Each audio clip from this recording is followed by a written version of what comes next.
அந்தகன் படம் பார்த்தீங்கன்னா first half வந்து நல்ல ஒரு என்டர்டெய்னராக இருக்குது.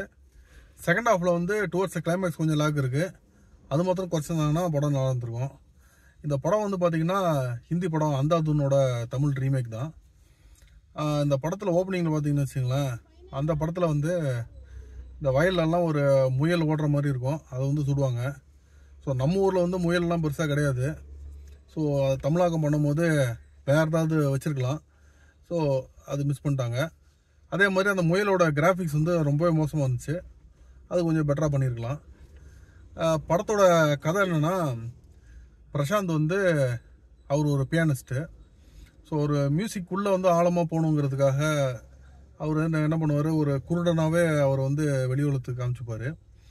ஸோ வெளியில் போகும்போதெல்லாம் கண்ணு தெரியாத ஆள் மாதிரி தான் அவர், கண்ணுக்கு லென்ஸ் எல்லாம் மாட்டிட்டு எதுவுமே தெரியாத ஆள் மாதிரி தான் போவார்.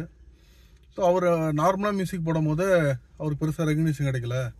ஒரு குருடாக போய் மியூசிக் போடும்போது ரெகக்னிஷன் கிடைக்குன்னு சொல்லிட்டு அதை பண்ணிகிட்ருக்காரு. ஸோ இந்த ஒரு சுச்சுவேஷனில் வந்து அவர் சிம்ரன் வீட்டுக்கு போகிறாரு, அங்கே போய் பியானோ ப்ளே பண்ணுறதுக்கு. ஸோ அந்த இடத்துல வந்து ஒரு கொலையை பார்த்துடுறாரு. ஸோ இதுக்கப்புறம் என்ன நடந்துச்சு, அதான் வந்து இந்த படத்தோட பேஸ் ஸ்டோரி. படம் பார்த்திங்கன்னா நல்லா கிரிப்பிங்காக எடுத்திருக்காங்க.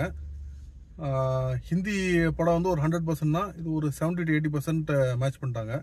ஸோ உண்மையிலே ஒரு தியாகராஜன் டைரக்டர் வந்து ரொம்ப ஓல்ட் ஸ்டைலில் இருப்பார், டைரக்ஷன் கரெக்டாக வராதுங்கிற மாதிரிலாம் ஆடியன்ஸ்க்கு ஒரு ஃபீல் இருக்கும். இது வந்து ஓரளவுக்கு ஒரு மேட்ச் பண்ணி நல்லாவே எடுத்துட்டாரு. படம் ஒரு நல்ல என்டர்டெய்னராக இருக்குது. எஸ்பெஷலி நீங்கள் ஹிந்தி படத்தை பார்க்காம இந்த படத்தை ஃப்ரெஷ்ஷாக பார்த்தீங்கன்னா ஒரு நல்ல ஒரு படம் இது. ஹிந்தி படத்தை பார்த்தா கூட ஆல்மோஸ்ட் ஒரு 10 வருஷத்துக்கு முன்னாடி வந்த படம் அது. ஸோ நம்மளுக்கு வேக தான் ஞாபகம் இருக்கும். ஸோ அப்படி இருந்துமே எனக்கெல்லாம் பெருசாக அது வந்து படம் போடலாம் அடிக்கலை. ஆக்டிங் வைஸ் பார்த்தீங்கன்னா பிரசாந்த் நல்லா நடிச்சிருக்காரு. ஒரு சில பிளைண்ட் சீக்வன்ஸ்லாம் இன்னும் கொஞ்சம் பெட்டராக நடிச்சிருக்கலாம். சிம்ரனோட ஆக்டிங் ரொம்பவே சூப்பராக இருந்துச்சு. ரொம்ப அருமையாக பர்ஃபார்ம் பண்ணியிருக்காங்க. அவங்க நெகட்டிவ் ஷேடே ஒரு 3-4 படம் தான் பண்ணியிருக்காங்க. இந்த படத்தில் வந்து ஒரு நெகட்டிவ் ஷேட் பண்ணியிருக்காங்க, அவங்க வந்து மெயின் வில்லியாக பண்ணியிருக்காங்க. ரொம்ப நல்லா நடிச்சிருக்காங்க. அப்புறம் ஒரு பெரிய நடிகர் பட்டாளமே இருக்குது படத்தில். வந்து ஒருத்தர் பேர் சொன்னால் லிஸ்ட்டு போட்டே போகலாம். ஸ்பெசிஃபிக்காக சொல்லணுன்னா நவரச நாயகன் கார்த்திக் வந்து ரொம்ப நாளைக்கு அப்புறம் ஸ்க்ரீனில் பார்த்தது வந்து ஒரு சந்தோஷம். அதே மாதிரி மனோபாலா அவர் வந்து இறந்ததுக்கப்புறம் அவர் வந்து திரும்ப நம்ம ஸ்க்ரீனில் பார்க்குறது வந்து ஒரு சந்தோஷம். இதை தவிர ஏகப்பட்ட ஆர்டிஸ்ட்ஸு இருக்காங்க, ஊர்வசி இருக்காங்க, யோகி பாபு, ஒரு பெரிய லிஸ்ட்டே இருக்குது. ஸோ ஆல்மோஸ்ட் எல்லா ஆர்டிஸ்ட்டும் வந்து நல்லாவே பர்ஃபார்ம் பண்ணியிருக்காங்க. படத்தில் பேக்ரவுண்ட் ஸ்கோர் நல்லா இருக்குது. கதைக்கு ஏற்றாப்புல அந்தந்த சீன்ஸுக்கு ஏற்றாப்புல கரெக்டாக வச்சுருக்காங்க. படத்தில் சாங்ஸ் எல்லாம் கிடையாது. ஸோ இவர் ஒரு பியானிஸ்ட்னால அங்கங்கே போய் பியானோ வாசிப்பார். ஸோ அந்த பியானோ ப்ளே பண்ணுறது அங்கங்கே பிட்டாக வரும். அது படத்தில் வந்து கரெக்டாக நல்லா இருக்குது. அதே மாதிரி ஒரு இடத்துல வந்து அவர் கார்த்திகோட பழைய சாங்ஸை ப்ளே பண்ணக்கூடிய சுச்சுவேஷன் வரும். அந்த இடத்துல அதை ப்ளே பண்ணாமல் வேற ஒரு சுச்சுவேஷனில் அவர் ப்ளே பண்ண வச்சுருப்பாங்க. ஸோ இந்த இடத்துலையும் அவர் ப்ளே பண்ணியிருந்தா இன்னும் கொஞ்சம் நல்லா இம்பாக்ட்ஃபுல்லாக இருந்திருக்கும். அது வந்து டைரக்டர் மிஸ் பண்ணிட்டாரு. அதே மாதிரி ஹிந்தி வெர்ஷன்லேருந்து தமிழாக்கம் பண்ணும்போது கிட்டத்தட்ட எல்லாமே ஓரளவுக்கு நம்புற மாதிரி தமிழாக்கம் டு அன் எக்ஸ்டென்ட் பண்ணிட்டாங்க. பட் அந்த படம் ஒரு ஆடியன்ஸ் உள்ளே போகும்போது என்ன ஃபஸ்ட்டு எதிர்பார்ப்பாங்க, படத்தோட ஃபர்ஸ்ட் ஷாட் வந்து அவங்களை இம்ப்ரெஸ் பண்ணணும். அந்த இடத்துல வந்து அவர் அந்த முயலை காமிக்கும் போது என்னடா அது தமிழ் கல்ச்சருக்கு ஒட்டவே இல்லை அப்படிங்கிற மாதிரி நம்மளுக்கு ஒரு ஃபீல் வருது. அதுவும் வந்து அந்த கிராஃபிக்ஸ் ரொம்ப மோசமாக இருந்தது வந்து ஒரு படத்துக்கு ரொம்ப ஒரு பேடான start.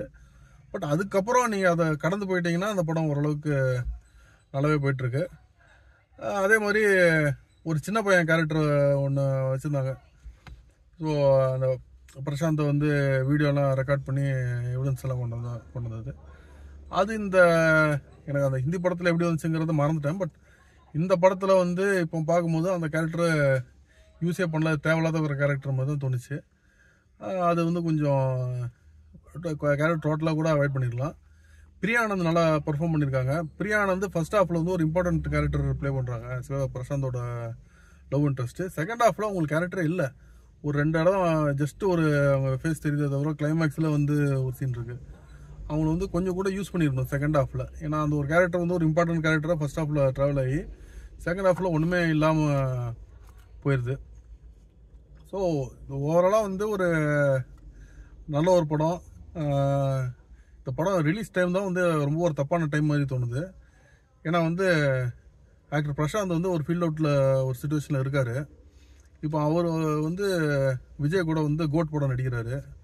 Next month code release ஆகுது. ஸோ எப்படியும் விஜய்க்காக எல்லா ஆடியன்ஸும் போய் தேட்டரில் போய் பார்த்துருவாங்க.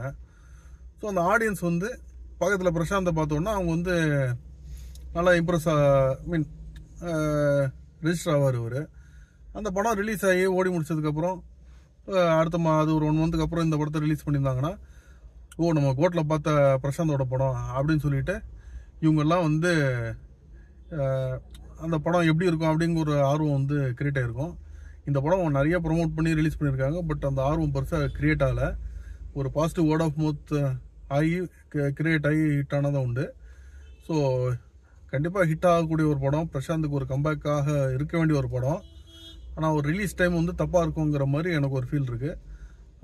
ப்ராப்ளி அக்டோபரில் அவங்க ரிலீஸ் பண்ணியிருந்தாங்க, இல்லை செப்டம்பர் எண்டில் ரிலீஸ் பண்ணியிருந்தாங்கன்னா இந்த படம் ஓடுறதுக்கான வாய்ப்பு இன்னும் ஜாஸ்தியாக இருந்திருக்கும். இப்போ கூட ஒரு பாசிட்டிவ் வேர்ட் ஆஃப் மவுத் போச்சுன்னா அந்த படம் ஓடும். எந்த அளவுக்கு அது வேர்ட் ஆஃப் மவுத்தில் இந்த படம் பிக்கப் ஆகுதுங்கிறது நம்ம வெயிட் பண்ணி தான் பார்க்கணும். பட் நீங்கள் ஒரு படம் ஒரு என்டர்டெய்னராக பார்க்குறீங்க அப்படின்னா ஜாலியாக பாருங்கள். பெரிய லெவலில் லேகெல்லாம் இருக்காது. ரொம்ப ஒரு அருமையான கதை, ஹிந்தியில் ரொம்ப சூப்பர் ஹிட்டான ஒரு படம். அந்த ஒரு அருமையான கதையை வந்து தமிழில் எடுத்திருக்காங்க. உங்களுக்கு போர்லாம் அடிக்காது, நல்ல ஒரு படம் தான் அது.